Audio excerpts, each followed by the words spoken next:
Una situazione ancora sotto controllo, ma non c'è assolutamente da dormire sonni tranquilli. Queste le parole del governatore Luca Zaia con il bollettino regionale del contagio che segna per il secondo giorno consecutivo oltre 1000 nuovi casi di positività al Covid nelle 24 ore in Veneto. Raggiungono quota 60 posti letto occupati, le terapie intensive erano 52 a inizio settimana, 285 quelli in area non critica. Parametri che per Zaia dicono come siamo ancora molto lontani dalla zona gialla, seppure il trend di costante aumento suggerisca massima serietà.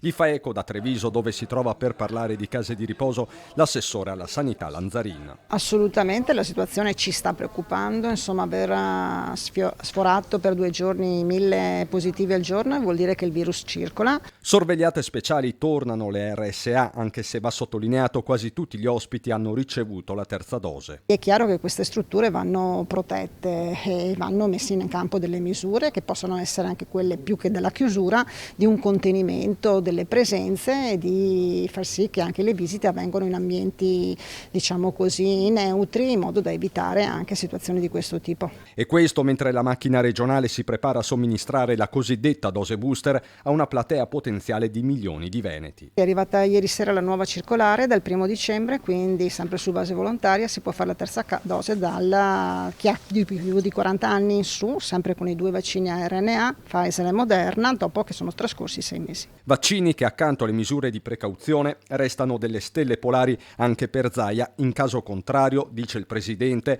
il passaggio in giallo è un'ipotesi concreta. Anche per questo la regione promuove senza riserve la stretta delle prefetture sui cortei no Green Pass. Credo che ci sia l'obbligo di mettere in campo tutte le misure come quello di evitare gli assembramenti, di utilizzare la mascherina e di evitare che ci siano raggruppamenti di troppe persone in un luogo contenuto.